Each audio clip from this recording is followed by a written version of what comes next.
रामनवमी के उपलक्ष्य पर नादौन विधानसभा क्षेत्र के कांगू में बगलामुखी माता मंदिर में कार्यक्रम के दौरान केंद्रीय मंत्री अनुराग ठाकुर ने शिरकत की। इस अवसर पर केंद्रीय मंत्री अनुराग ठाकुर का कार्यक्रम में पहुंचने पर भव्य स्वागत किया गया। कार्यक्रम के दौरान राज्यसभा सांसद सिकंदर कुमार, हमीरपुर प्रभारी सुमित के अलावा हमीरपुर संसदीय प्रभारी पूर्व मंत्री विक्रम ठाकुर भी मौजूद रहे।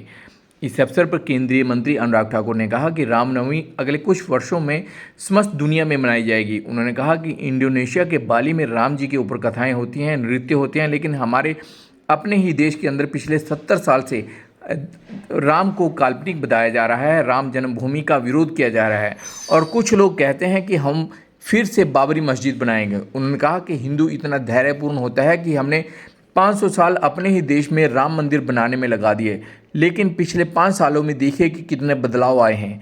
अनुराग ठाकुर ने कहा कि आज दुनिया में सबसे ज़्यादा भक्त अयोध्या में जा रहे हैं। उन्होंने कहा अगर पूर्व की सरकारें होती तो एक परिवार के नाम पर ही स्थानों के नाम रखे जाते। उन्होंने कहा कि आज चंदा मामा कहने वाले भी चांद पर पहुँचे हैं और तिरंगा झंडा चांद पर मोदी सरकार के समय में लहराया गया है।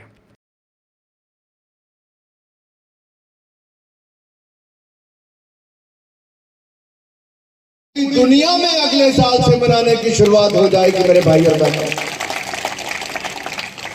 राम जी के जीवन के ऊपर इंडोनेशिया के बाली में और अन्य स्थानों में राम जी के ऊपर कथाएं होती हैं, नृत्य होते हैं, उनके जीवन के ऊपर कहा जाता है।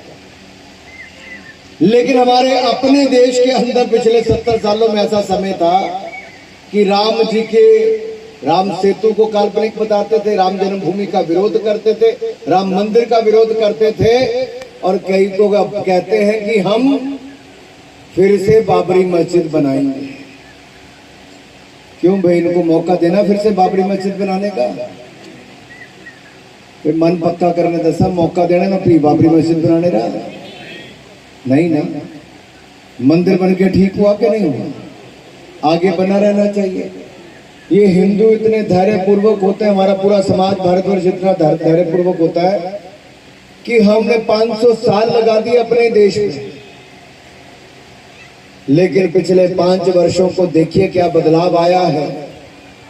दिव्य और भव्य सोमनाथ धाम बन गया, दिव्य और भव्य काशी विश्वनाथ धाम बन गया, दिव्य और भव्य केदारनाथ धाम बन गया, दिव्य और भव्य महाकाल लोक बन गया और अब अयोध्या धाम में भव्य राम मंदिर का निर्माण भी हो गया है। ये 5 वर्षों में हो। करतारपुर कॉरिडोर के रास्ते खुल गए, हेमकुंड साहब तक रोपवे पहुंच गया, 4 धाम की यात्रा के लिए बड़ी बड़ी 4 लेन हाईवे और रेलवे लाइन बिछ गई और प्रभु जी की कृपा से आपने मुझे आशीर्वाद दिया।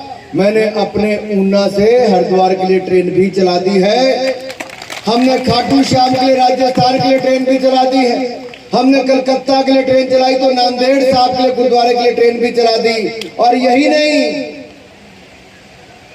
वृंदावन, मथुरा और उज्जैन के महाकाल लोक के लिए भी आपको ऊना से ट्रेन हमने चला दी है।